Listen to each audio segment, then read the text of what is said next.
नमस्कार, शाम के 6 बज चुके हैं। हल्ला बोल में आप सभी का स्वागत है। मैं हूं आपके साथ चित्रा त्रिपाठी। इस वक्त पश्चिम बंगाल के हावड़ा में मेरी मौजूदगी है और आपको बताते चले 2 चरण का चुनाव संपन्न हो गया, लेकिन 6 चरण की लड़ाई अभी बाकी है। इन सब के बीच अंदर बनाम बाहरी की लड़ाई भी परवान चढ़ रही है। बड़ी खबर इस वक्त की देते हैं आपको। प्रधानमंत्री नरेंद्र मोदी आज एक बार फिर से पश्चिम बंगाल में थे। ममता बनर्जी पर ताबड़तोड़ उन्होंने हमला किया। सीधे सीधे पश्चिम बंगाल के चुनाव को उन्होंने बनारस से जोड़ दिया और ये कहा कि ममता बनर्जी अगर वहां से चुनाव लड़ती हैं तो फिर वहां के लोग आपको बाहरी नहीं कहेंगे। आपको बता दें, अपने ही अंदाज में तंज कसते हुए यहां पर प्रधानमंत्री नरेंद्र मोदी नजर आए। बड़ी खबर इस वक्त ये है, बनारस को लेकर ममता पर पीएम मोदी ने निशाना साधा। उन्होंने कहा कि दीदी ने बंगाल के बाहर अपनी जमीन तलाशनी शुरू कर दी है।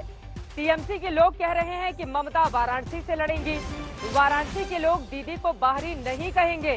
काशी के लोग आपको वहां से जाने भी नहीं देंगे। ये कहते हुए प्रधानमंत्री नरेंद्र मोदी ने आज तंज कसा है ममता बनर्जी पर। बीजेपी ने पहले नंदीग्राम में ममता को उलझाया और अब दूसरी बिसात बिछाकर दीदी पर पलटवार किया है नरेंद्र मोदी ने। प्रधानमंत्री ने सीधे सीधे ममता बनर्जी को निशाने पर लिया और अपने ही अंदाज में जमकर चुटकी भी लड़ी। दीदी की पार्टी अब कह रही है कि दीदी अब वाराणसी से लोकसभा चुनाव लड़ेगी। ये बयान आने के बाद 2 बातें स्पष्ट हो जाती हैं, 2 बातें साफ हो जाती है।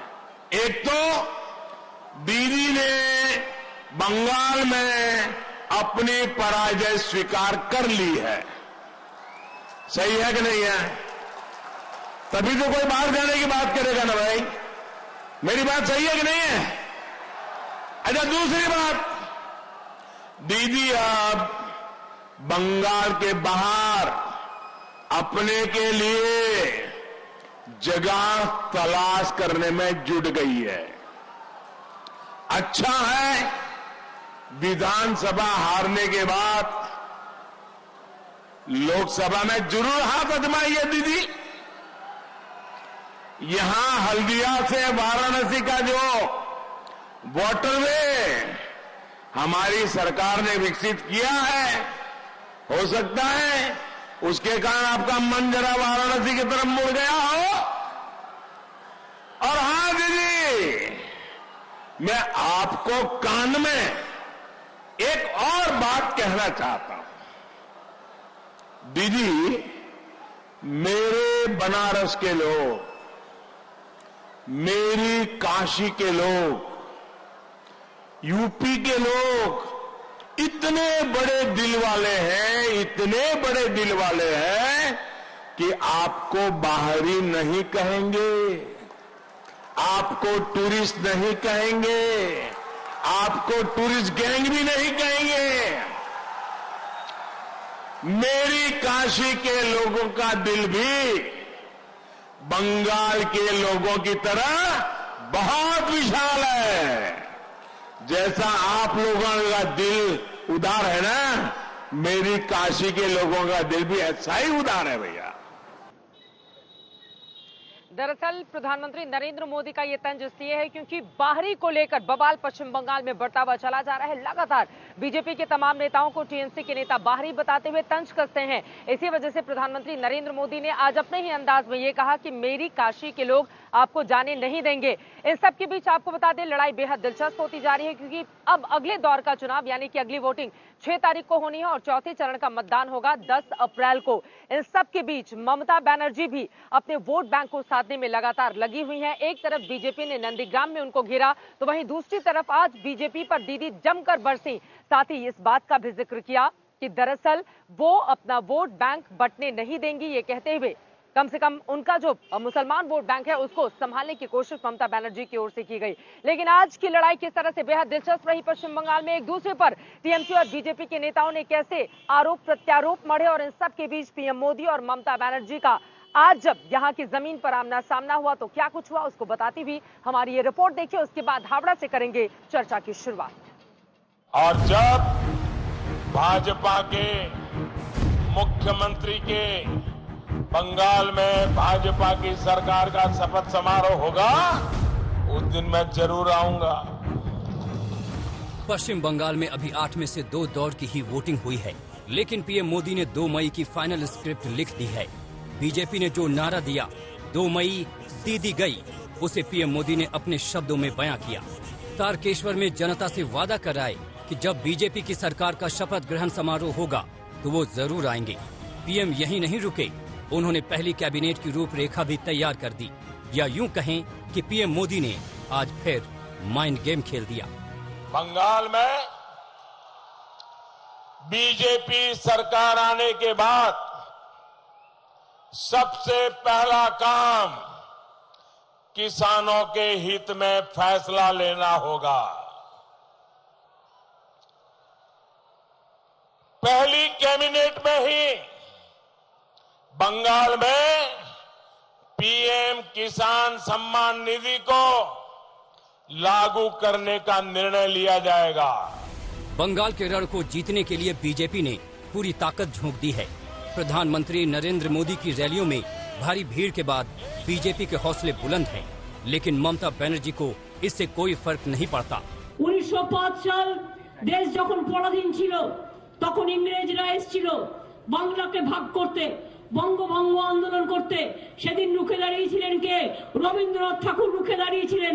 রবীন্দ্রনাথ ঠাকুর রাখি বন্ধন করে বলেছিলেন, বাংলার মাটি বাংলার জল, বাংলার বায়ু বাংলার ফল, পূর্ণ হোক হে ভগবান, বঙ্গ ভাগ হতে দেব না। আজ সেই দিন এসে দাঁড়িয়েছে এই নরেন্দ্র মোদী, অমিত শাহ। এরা বাংলাকে ভাগ করতে চায়, এরা বাংলাটাকে লুট করতে চায়, এরা বাংলাটাকে ধ্বংস করতে চায়, এরা বাংলা ভাষাটাকে শেষ করতে চায়, এরা বাংলাকে শেষ করতে চায়। हालांकि ममता बनर्जी को चक्रव्यूह में घेरने का प्लान बीजेपी ने उसी दिन बना लिया था जब नंदीग्राम से दीदी के खिलाफ शुभेंदु अधिकारी को मैदान में उतारने की रणनीति बनाई। ऐसे में ममता को 3 दिनों तक लगातार नंदीग्राम में ही कैंप करना पड़ा। लेकिन दूसरे चरण की वोटिंग वाले दिन पीएम मोदी ने जो बयान दिया उसे बीजेपी ने आगे बढ़ा दिया है। ममता और टीएमसी पर सीरियल अटैक के जरिए बीजेपी लगातार दबाव बनाई हुई है। 2 मई को क्या नतीजे आने वाले हैं, इसकी झलक हम 2 दिन पहले नंदीग्राम में देख चुके हैं।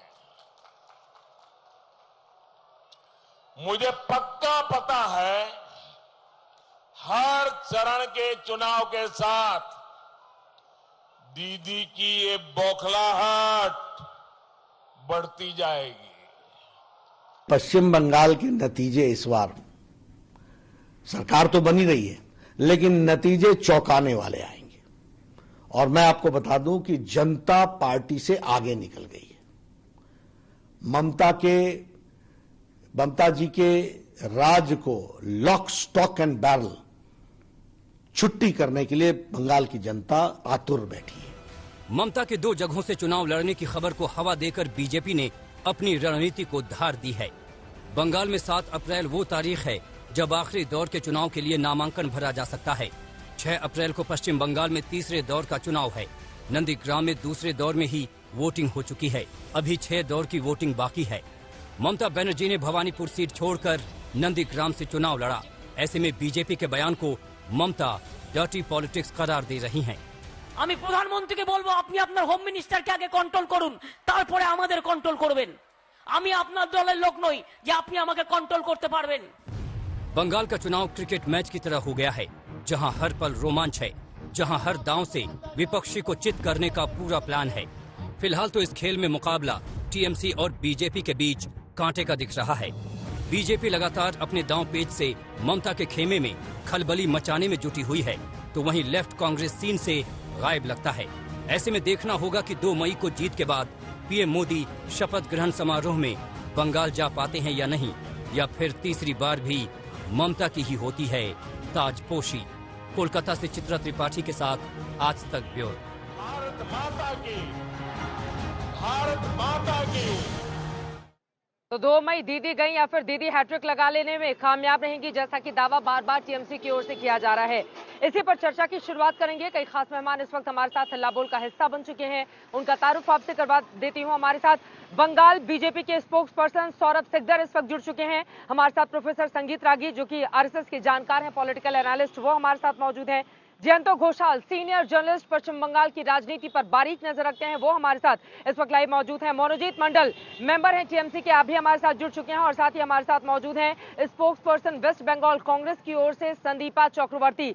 लेकिन सबसे पहले मनोजीत मंडल, आपसे ही शुरुआत करते हुए, प्रधानमंत्री नरेंद्र मोदी ने यह तक कह दिया कि जब कोई क्रिकेट के मैदान पर अंपायर पर ही सवाल खड़े करने लगे तो समझो उसका खेल खत्म हो गया। ऐसे में कैसे खेला हो वे पश्चिम बंगाल में?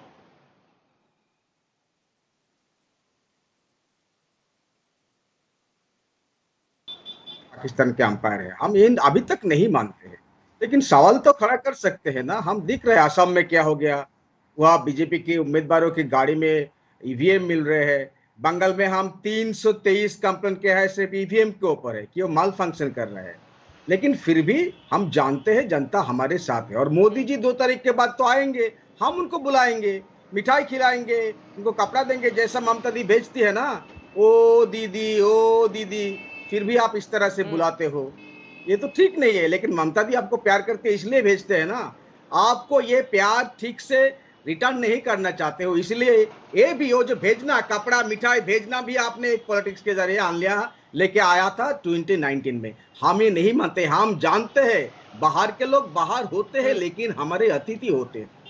हम आप लोग हमारे अतिथि होंगे इसीलिए आपको मिठाई खिलाते हैं, कपड़ा बेचते हैं।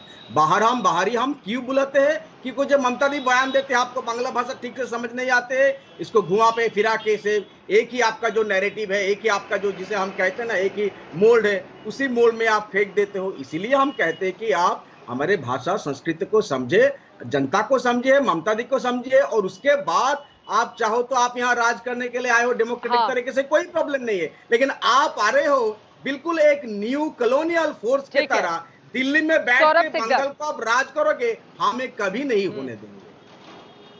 ऐसा है, तृणमूल कांग्रेस दिल्ली में बैठकर बंगाल पर राज करने का सपना पूरा नहीं हो पाएगा सौरभ जी, और आप लोगों को मिठाई और कपड़े देकर विदा किया जाएगा यहाँ से। मनोजीत मंडल के इन आरोपों पर क्या बोलेंगे आप?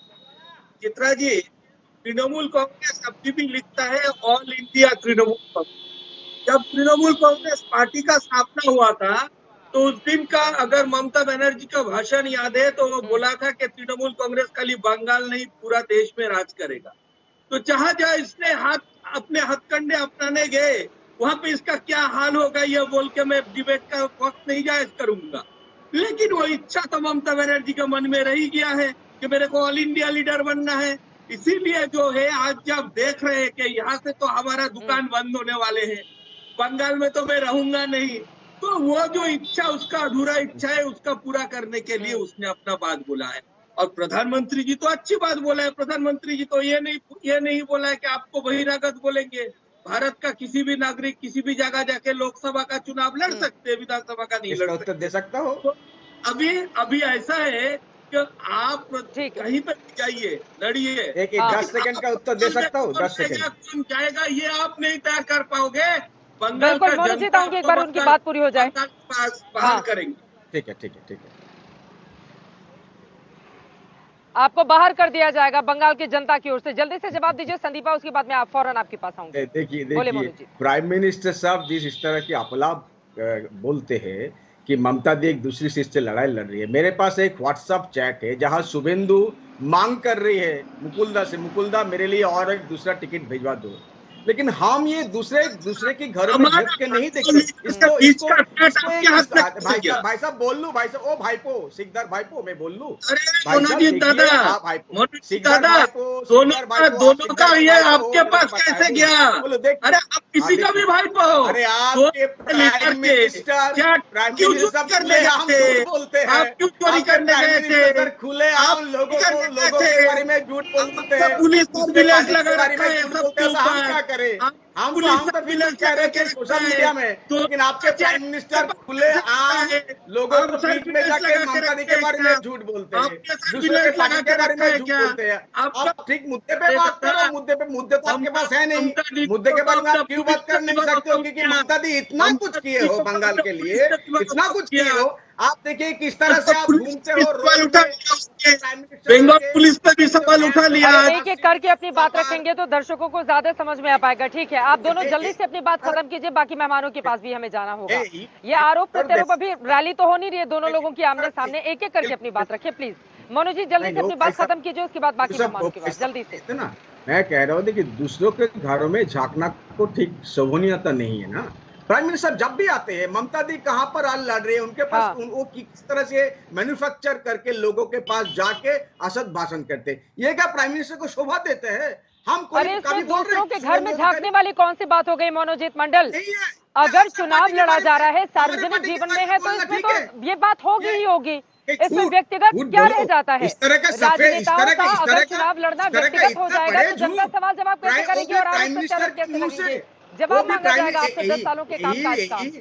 वो तो मांगो ना, हम देने के लिए तैयार है, लेकिन हमारे पार्टी कहां पर किसको लड़ाएंगे ये आप बोल सकते हो। और इस तरह का झूठ, इस तरह का इतना बड़ा झूठ, लेकिन हम नहीं मानते कि आप झूठ बोलते हो। हम 7 सालों में नहीं देखे आप कैसे जनता के पास जाते हो, क्या अब मैं संदीपा चक्रवर्ती को लेकर झूठे नहीं कहेंगे, फिर भी आपको हम झूठे नहीं कहेंगे, क्यों? अभी देश की प्राइम मिनिस्टर हो ना, इसलिए हम नहीं कहेंगे। इतना बड़ा ठीक है जी। संदीपा चक्रवर्ती, एक तो आपके बड़े नेता बंगाल में आ नहीं रहे हैं, एक दूरी बनाकर कांग्रेस पार्टी के दिग्गज नेताओं ने रखी हुई है, पीठ पीछे इस तरह के आरोप लग रहे हैं कि कहीं ऐसा तो नहीं कि ममता बनर्जी और कांग्रेस लेफ्ट दलों में आपस में सेटिंग हो गई हो, इस वजह से ग्राउंड जीरो पर कांग्रेस की उस तरह से मौजूदगी दिखाई नहीं देती जैसा कि आप लोग अभी दक्षिण भारत में नजर आ रहे हैं।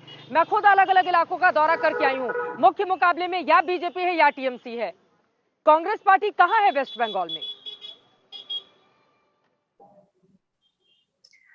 गुड इवनिंग चित्रा जी और मेरे जितने भी सारे को पैनलिस्ट है, मैं सभी का आभार व्यक्त करती हूँ राष्ट्रीय कांग्रेस की तरफ से। चित्रा जी, मुद्दा बंगाल का मुद्दा, यहाँ पे कौन प्रचार के लिए आ रहे हैं कौन जा रहे हैं ये नहीं है।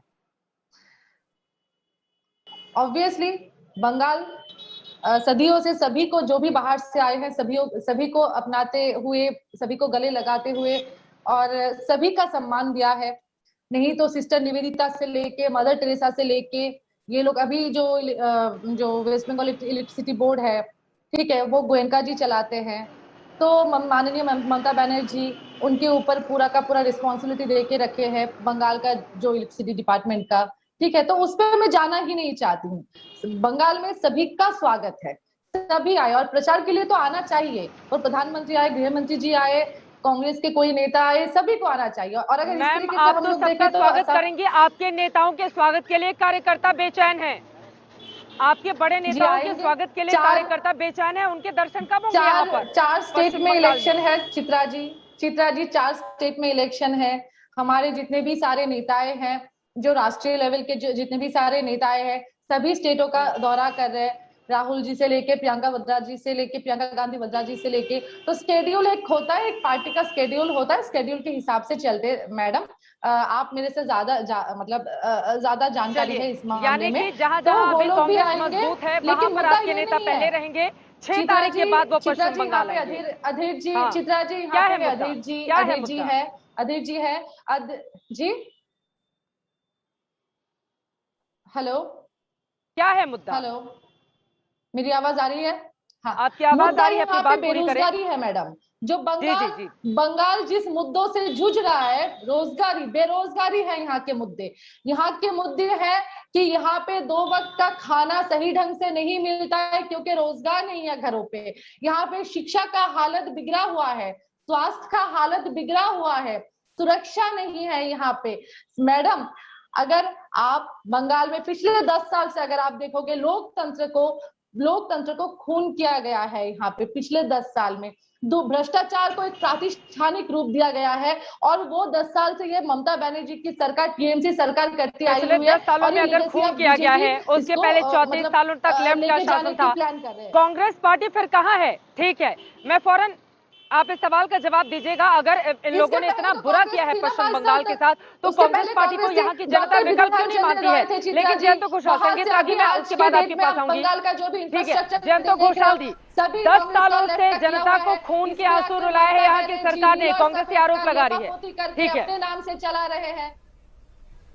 बेरोजगारी, इसके अलावा तमाम दूसरे मुद्दे भी वो गिना रही हैं, लेकिन ग्राउंड जीरो पर जय श्री राम, चंडी पाठ, यही बातें क्यों नजर आती हैं? जो असल मुद्दे हैं जनता के, वो गायब दिखाई दे रहे हैं।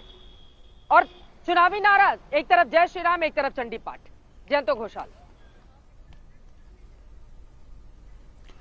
देखिए 2019 के चुनाव में तो जय श्री राम इससे भी ज्यादा हुआ था, और जय श्री राम नारा जो है, ये जय श्री राम नारा को लेके जो राजनीति है, ये तो मैं मान के चलता हूं, ये जो राजनीति है ये ध्रुवीकरण की राजनीति है। इसमें एक वेद होता है, मतलब एक डिवीजन हो जाता है। लेकिन प्रधानमंत्री जी जैसे अभी बातें कर रहे हैं, प्रधानमंत्री जी के भाषण में कभी मैंने अभी तक जय श्री राम राजनीति नहीं देखा। और मुझे जो लग रहा है, किसी राज्य में अभी तक देश के प्रधानमंत्री इतने बार चुनाव में आना, ये बहुत बड़ी बात है। इसका मतलब एक मिशन बंगाल है जो नरेंद्र मोदी जी ने बहुत मेहनत करके, आज नहीं, चुनाव के लिए नहीं, बहुत शुरू से ही कर रहे हैं। और मोदी जी बहुत लोकप्रिय स्पीकर है। ये मुझे लगता है तृणमूल कांग्रेस के पब्लिकली बोलना स्पोक्समैन के लिए कठिन है, चुनाव के समय खासकर। लेकिन मैं पत्रकार के नाते बोल सकता हूं कि डेविल को भी शेयर देना पड़ता है ना, ड्यूज देना पड़ता है। तो नरेंद्र मोदी जी सबसे बड़ा वेपन है आज भाजपा का। समस्या हो गया है कि जैसे ये वाराणसी का इशू, ये एक नई इशू ट्विस्ट कर दिया आज, क्योंकि डेली अगर आप रैली करने आएंगे, जैसे हम लोग पत्रकार भी एक न्यूज पॉइंट कोशिश करते हैं ढूंढने के लिए जो रिपीटेशन नहीं होता है। अभी पब्लिक स्पीच में भी नरेंद्र मोदी जी डेली एक न्यूज पॉइंट डेवलप कर देते हैं। तो अभी आज के लिए वाराणसी हो गया, तो कल भी फिर आएंगे तो और कुछ बोलेंगे।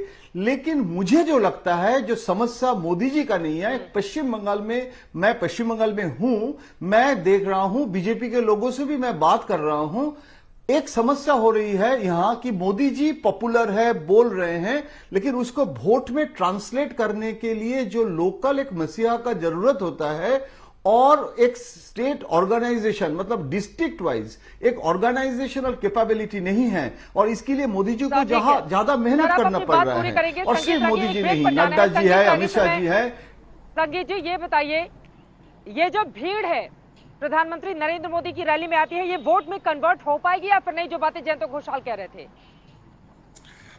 देखिए, मुझे लगता है कि 2019 का जो चुनाव था, यह अपने आप में प्रमाण है कि भारतीय जनता पार्टी के पास एक ऐसी सांगठनिक क्षमता है, एक ऐसी संरचना है जो ऐसे जो लोग आ रहे हैं, सभाओं में आ रहे हैं, उसे वो भीड़ में तब्दील कर सके। यदि ऐसा नहीं होता तो भारतीय जनता पार्टी को 40% के आसपास मत जो है 2019 में नहीं मिलते। दूसरी बात, मुझे लगता है कि जो ममता बनर्जी के जो वो बात थी कि बाहरी और भीतरिया, उसको, उस नारे को प्रधानमंत्री ने उसका गुब्बारा फोड़ दिया है। एक प्रकार से ये बताना कि आपके लिए, ममता जी के लिए बांग्लादेशी जो आकर के रह रहे हैं बंगाल में, वो तो घुसपैठिए आपके लिए अपने हो जाते हैं। और बिहार और उत्तर प्रदेश के लोग जो होते हैं उनको आप बाहरी कहते हैं, उनको कहते हैं कि हम मिठाई खिलाएंगे। अब ये भी नहीं बताते, क्योंकि पहले तो आपने कह चुका है कि मिठाई में हम कंकड़ देंगे। तीसरी बात, देखिए, देश के नेताओं को एक तरफ से वो चिट्ठी लिखते हैं, यानी कि बाहर उत्तर प्रदेश और बिहार के नेताओं को भारतीय राजनीति में वो मानते हैं कि वो अपने हैं, लेकिन सिर्फ वोटों के लिए वो बिहार और उत्तर प्रदेश के लोगों को वहां गाली दे रहे हैं। मुझे लगता है बंगाल के लोग भी इस बात को समझते हैं। एक अंतिम बात करके अपनी वाणी को विराम दूंगा। मुझे जो यंग लोगों से पता लगा है और पत्रकार बंधुओं से भी पता लगा है, जय श्री राम का नारा मुझे लगता है कि बंगाल की धरती पे आज उससे भी ज्यादा है जितना अयोध्या मूवमेंट के समय जो है वो उत्तर प्रदेश में देखा गया था। और निश्चित तौर पे इसका प्रभाव जो है वो पड़ेगा, क्योंकि मैं ये बार बार कहता हूँ, आप इसे खारिज कर देते हैं हिंदू मुसलमान पे ये करके। ये तो बात सही ही है ना कि ममता बनर्जी ने ही कहा था कि असदुद्दीन ओवैसी आएंगे तो हमारा मुसलमानों का वोट चला जाएगा। मोनूजीत मंडल, एक बार फिर से मैं आपका रुख करते हुए, प्रधानमंत्री नरेंद्र मोदी ने चुन चुनकर ममता दीदी पर हमला तो किया, साथ ही ये भी कहा कि दीदी अगर काशी आती हैं तो वहां के लोग उनको बाहर नहीं जाने देंगे। तो ममता बनर्जी क्या वहां जाने की तैयारी कर रही हैं? इसको लेकर भी तंज कसा है। ममता दी काशी जरूर जाएंगे, लेकिन इलेक्शन लड़ने के लिए नहीं। ममता दी यही रहेंगे, यहाँ के लोग हैं। दिल्ली भी जाएंगे, लेकिन दिल्ली में जाके दिल्ली में राज करेंगे, वो बाद की बात है। और अभी नहीं, ममता दी 1980 से 1999 से 90 से मिनिस्टर रही है, सबको पता है। मोदी साहब से बहुत आगे से रही है। आप अभी आके अटल जी को पकड़ के उसके बाद आपके एलके आडवाणी को सांसद गुरु फिर मान के क्यों आप चुनौती आगे देती चले हैं? गए, आप आगे बनारस चले गए, जाने वो की बात बात क्यों अलग है। लिखती हैं? कौन और बनारस उन्होंने जाने के कहा है बाद? कि ये बोरिया मोदी साहब, बिस्तर यहाँ से बंद जाएगा तो फिर वहीं जाना पड़ेगा। ये मोदी साहब का बनाए हुए रचा हुए गल्प है, तो हम क्या करें? वो सब बहुत जयंत कहते थे ना, बहुत अच्छे भाषण, हम मानते हैं बहुत अच्छे भाषण देते हैं, इतना अच्छा बोलते हैं कि झूठ भी बोले लगे सच। ये बहुत ही एक बहुत ही आर्टिकुलेशन है जो जूलियस सीजर के ड्रामा में हमने देखे थे, लोगों को भड़काया कैसे जाता है, ये एक आर्ट है, हम जानते हैं। और बहुत बहुत बड़े बड़े नेता है, 1940s जर्मनी में थे, अभी चाइना में है, उस तरह के लीडर भी बहुत अच्छे तरह से भाषण देते हैं। This is an art, this is also art to fool and deceive people. ये भी एक आर्ट है। वो चाणक्य ने कहा, मैकियावेली ने कहा, यही तो आजकल का राजनीति है। और ममता दी जो मन में है सच कहती है, वो भी एक तरह लोगों के पास कनेक्ट होते हैं। ममता दी किसी को डिसिप नहीं करते हैं। हम जो किए हैं वो सब नहीं। एक बात डेवलपमेंट के बारे में ये लोग बात नहीं करते क्योंकि इतना हुआ। एक एग्जांपल छोटा, 10 सेकेंड, आप ही लोगों का एक बनाना रिपब्लिक का चैनल 60 दिन में हो गया। डेवलपमेंट के बारे में आप भी कहाँ बातें करते हैं?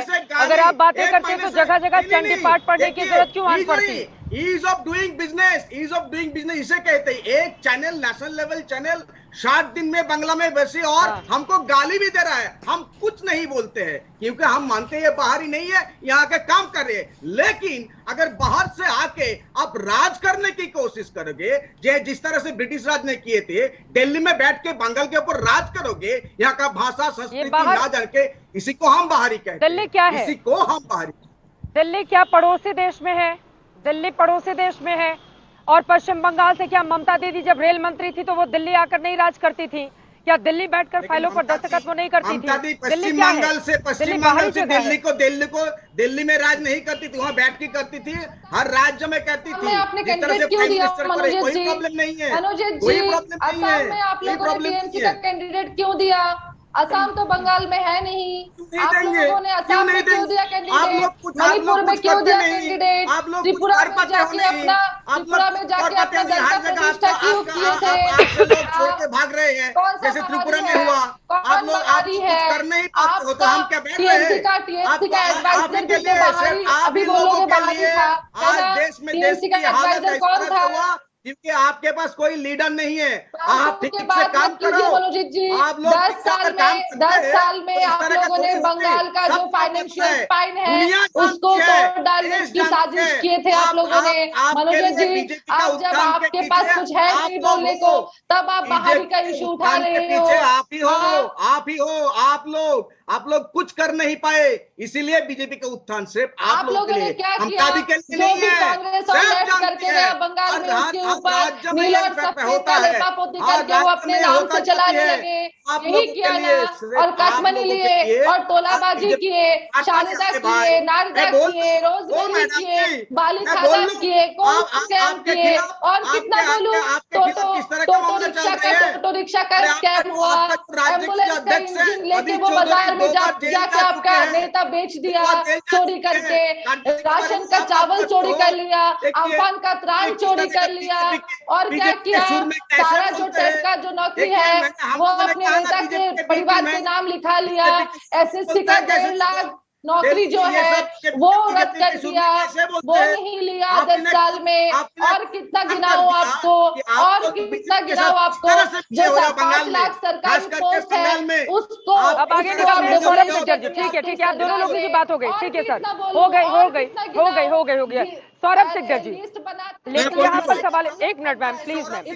सौरभ सिकदर जी, मेरा सीधा सा सवाल आपसे ये है कि अगर प्रधानमंत्री यहाँ पर आकर ये कहते हैं कि पहली कैबिनेट में यहाँ के किसानों को लेकर फैसला होगा, तो दिल्ली में जो बैठे हुए किसान हैं वो ये सवाल पूछते हैं कि उन किसानों का ध्यान क्यों नहीं दिया जा रहा है?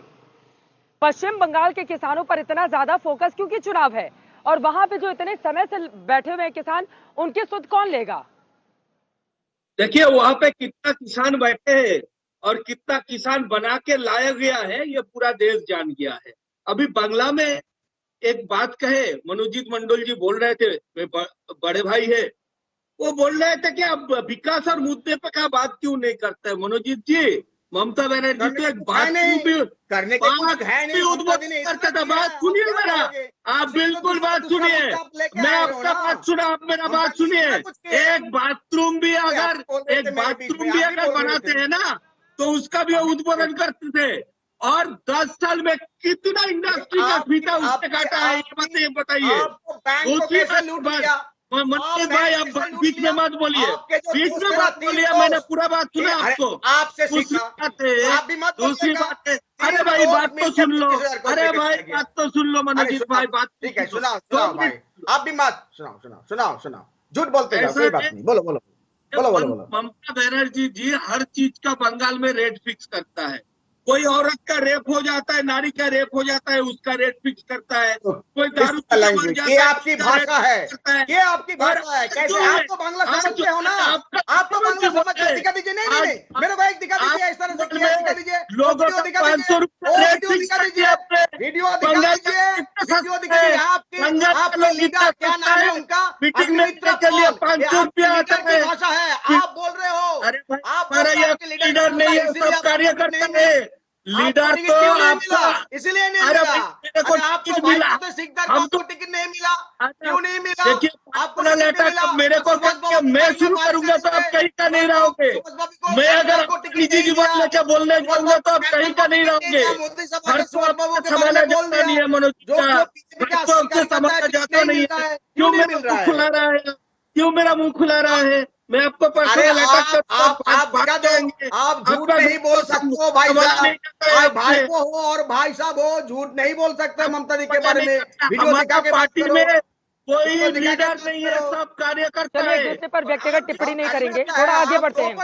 संगीत रागी जयंत घोषाल, ठीक है सर, हो गई। एक दूसरे पर व्यक्तिगत टिप्पणी नहीं करेंगे। टिकट किसको मिलता है, किसको नहीं मिलता है, कुछ पार्टियों का व्यक्तिगत फैसला होता है, उस पर बैठकर टीवी में डिबेट नहीं करनी चाहिए। ठीक है, आदमियों से आगे बढ़ते हैं। ठीक है सर, ठीक है सर। नौकरी कर रहे हो, प्राइवेट लिमिटेड का नौकरी करो, हमारा यहाँ कोई घोषाल, अब क्योंकि 2 चरण के इलेक्शन कंप्लीट हो चुके हैं, ऐसे में मेरा अगला सवाल आपसे ये, ठीक है सर, हो गई आपकी बात। मेरा अगला सवाल आपसे ये है, अभी वर्तमान में कौन सा मुद्दा आपको लग रहा है जिसको लेकर सबसे ज्यादा ये पार्टियां चुनाव में आगे बढ़ रही हैं, और जनता के बीच वो कौन सा मुद्दा है जिसका सबसे ज्यादा असर भी देखने को मिल रहा है? जयंत घोषाल, देखिए मुझे जो लगता है, जो पश्चिम बंगाल में इस समय मैं हर जिले में जा रहा हूं, मैं ये देख रहा हूं कि 10 साल का जो एंटी इनकम्बेंसी होती है ना, ये तो लॉ ऑफ नेचर है, हर समय होते हैं। 2024 में भी मोदी जी के लिए भी एंटी इनकम्बेंसी होगा। तो एंटी इनकम्बेंसी के लिए पश्चिम बंगाल में जो एक न्यू जनरेशन जो है उसके लिए नौकरी चाहिए। और लग रहा है मोदी जी अभी पश्चिम बंगाल में असेंबली में अभी भी टेस्टेड नहीं है। मध्य प्रदेश, यूपी में भी जो एग्जॉस्टेड हुई हैं उनके जो पॉपुलैरिटी, उनके पश्चिम बंगाल में लोग सोच रहे हैं कि हो सकता है कि मोदी जी जो विकास विकास विकास बोल रहे हैं और खेला नहीं होबे विकास होबे, ये जो एक counter narrative of Mumtaz narrative, इसमें कुछ लोगों को, खासकर एक urban middle class, elite urban middle class, वो प्रो ममता नहीं थे, वो एंटी सीपीएम थे और ममता को सपोर्ट करके सीपीएम को हटाया। आज वो सोच रहे हैं कि ममता की जगह बीजेपी आ जाए तो क्या प्रॉब्लम होगा, कम से कम ममता तो जाए। लेकिन ममता बनर्जी का जो स्ट्रेंथ है वो गरीब, सबॉल्टर्न, कास्ट बेस, ये जो सब है इसको भी बीजेपी तोड़ना चाहते हैं। लेकिन मुझे जो लगता है इस समय ये जो चेंज का मुद्दा, ये एक सपना का सौदागर है मोदी जी। वो कोशिश कर रहे हैं, वो माइथोलॉजी हो सकता है, लेकिन लोग जो विश्वास कर रहे हैं और ममता उसको प्रैक्टिकल सपने के सौदागर है क्या मोदी जी? संगीत रागी, कांटे का टक्कर हो गया। संगीत रागी, ठीक है।